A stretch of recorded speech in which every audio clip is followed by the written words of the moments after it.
Hello भाई, good morning. कैसे हैं बेटा आप सब? चलो बेटा एक बार फिर से अपना नया वीडियो स्टार्ट करते हैं और आज हम अपना नया चैप्टर स्टार्ट करने जा रहे हैं, चैप्टर नंबर 3।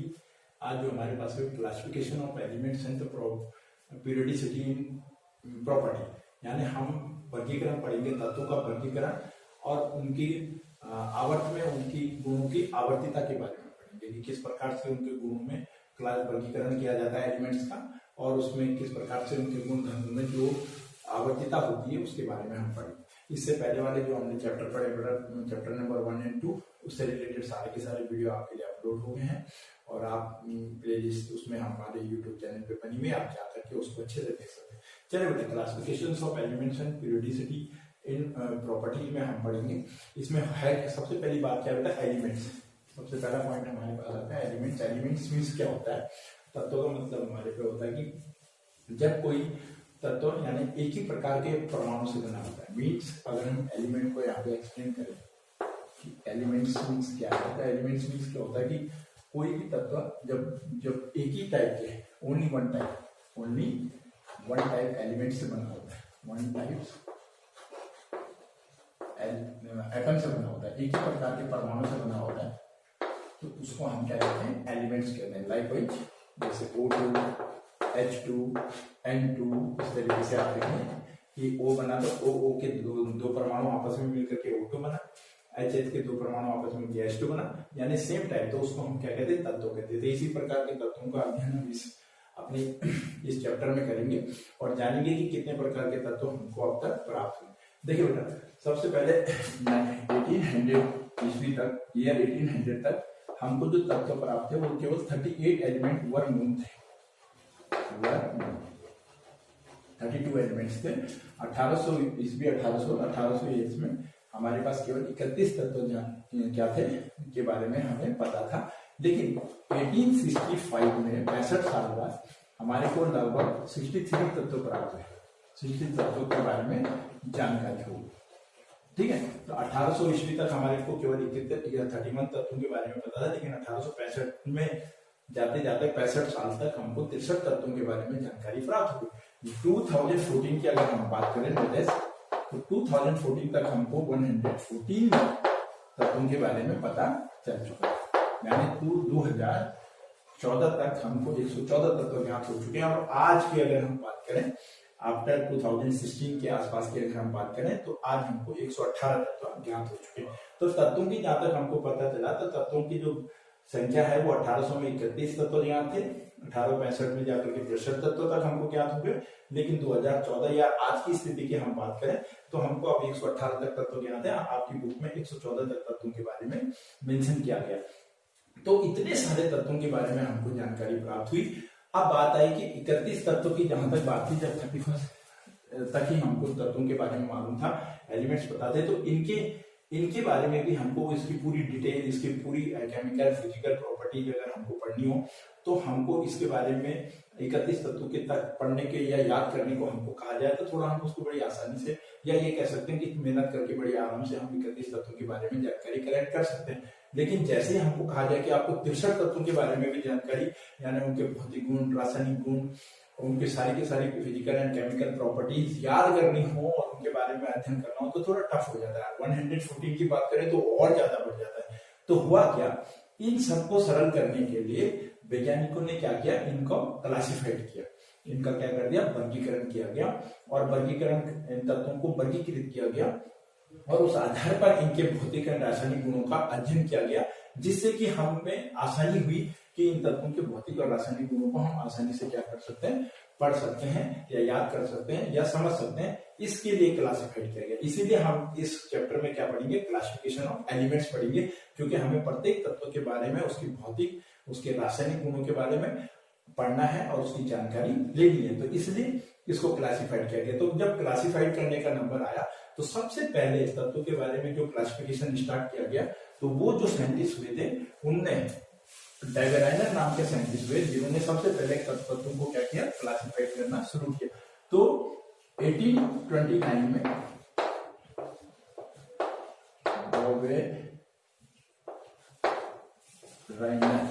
डोवेराइनर नाम के वैज्ञानिक हुए। डोवेराइनर ने सबसे पहले तत्वों को क्या किया, क्लासिफाइड करना शुरू किया। तो जब डॉवेलाइनर ने क्लासिफाइड शुरू करने के स्टार्ट किया, तत्वों को क्लासिफाइड करना शुरू किया, वर्गीकृत शुरू करने किया, तो उन्होंने क्या देखा, डॉवेलाइनर ने तीन तीन तत्वों के सेट बनाए। उन्होंने क्या किया, तीन तीन तत्वों के सेट बनाए और उन तीन तीन तत्वों के सेट के आधार पर तत्वों को क्या करना स्टार्ट किया, वर्गीकृत करना शुरू किया। उन्होंने जैसे सबसे पहला जो सेट उन्होंने लिया लिथियम, लिथियम लिया, सोडियम लिया एंड पोटेशियम लिया। देखिए बेटा, उन्होंने किस प्रकार से तत्वों को तीन तीन के सेट में एलिमेंट्स को लिया और तीन तीन के सेट में एलिमेंट्स को लेकर के किस प्रकार से उन्होंने इसको वर्गीकृत किया। उन्होंने परमाणु भारों के आधार पर तत्वों के बढ़ते हुए परमाणु भारों के क्रम में तीन तीन का सेट बनाया। तो देखिए, लिथियम का परमाणु क्रमांक जैसे 7, सोडियम का हमारा 23 होता है और पोटेशियम का हमारा 39 होता है।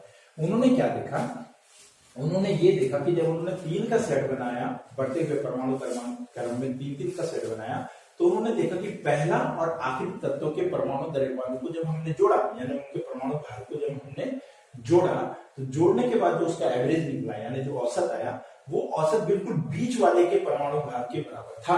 तो क्या देखा उन्होंने देखा, माना यानी उन्होंने लिथियम एंड प्लस पोटेशियम को ऐड किया, तो क्या मिला उनको, यहाँ पे हो गया आपका 46।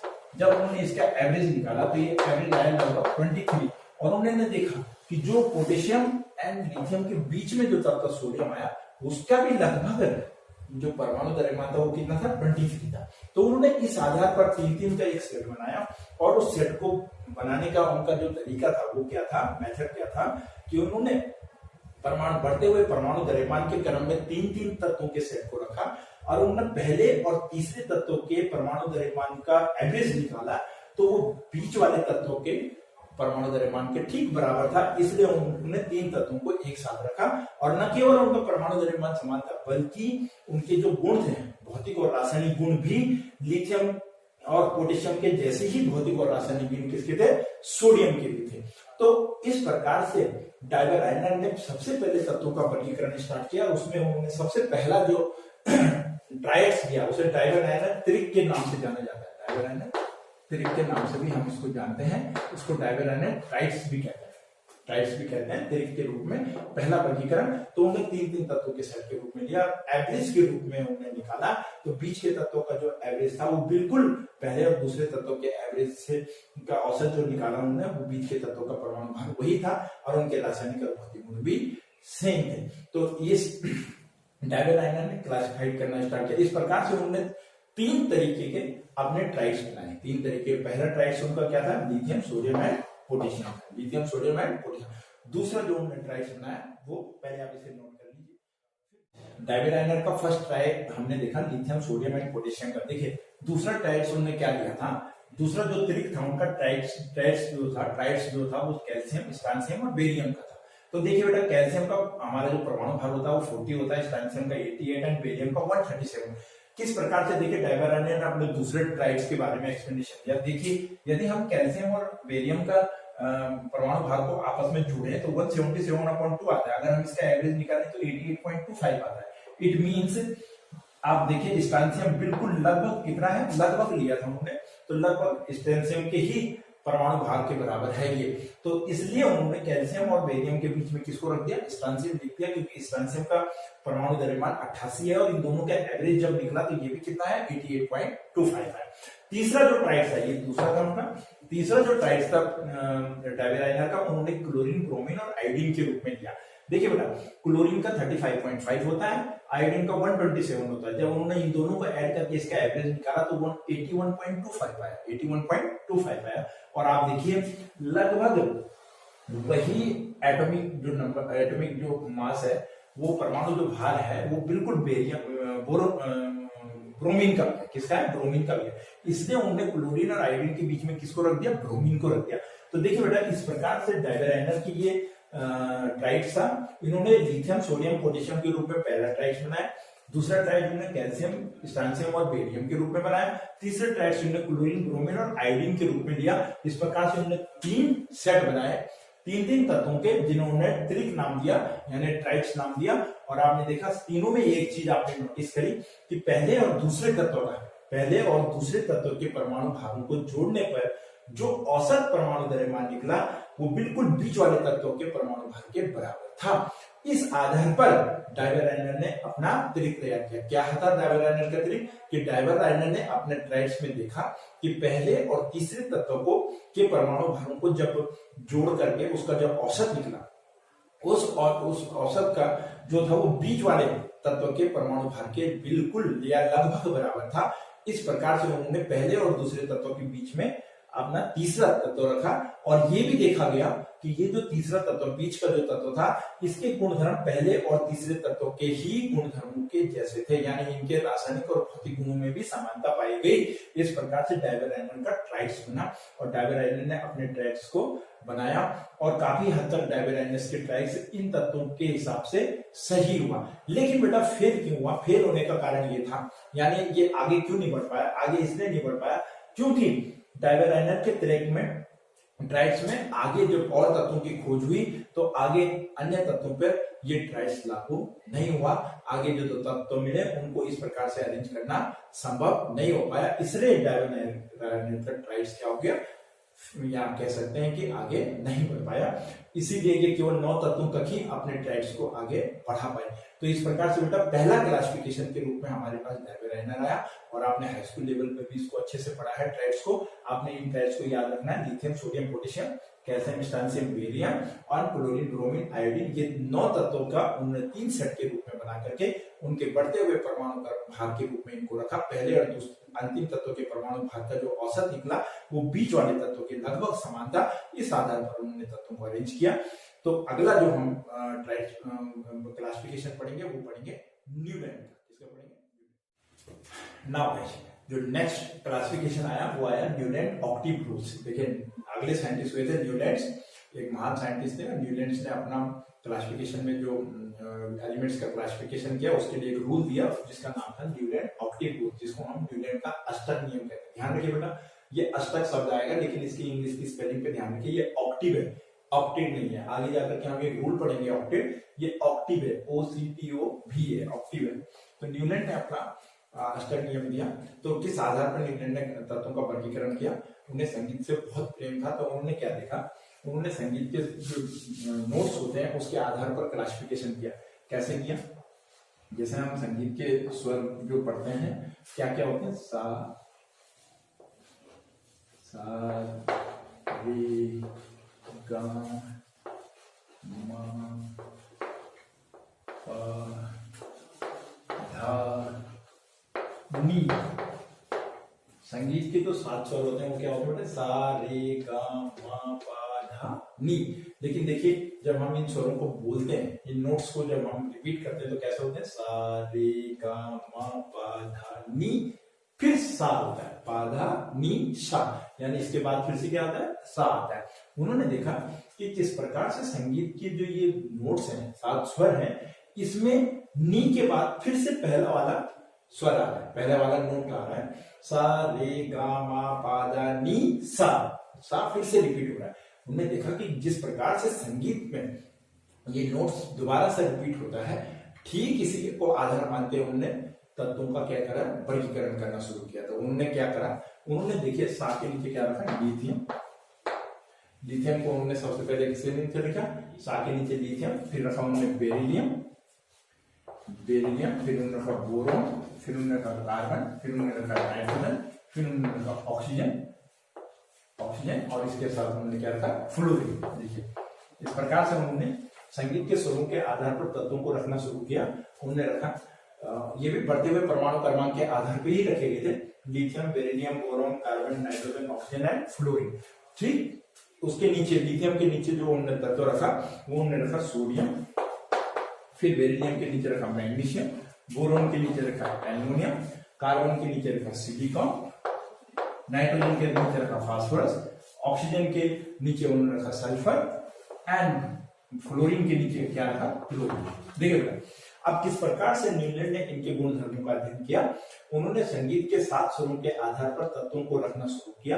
उन्होंने ये देखा कि जो जिस प्रकार से संगीत के स्वर में लास्ट में नी के बाद फिर से सा रिपीट होता है, उन्होंने इसी आधार पर तत्वों को रखना शुरू किया। उन्होंने lithium, barium, boron, carbon, nitrogen, oxygen and fluorine को रखा। उसके बाद sodium, magnesium, aluminium, silicon, phosphorus, sulphur and chlorine को रखा।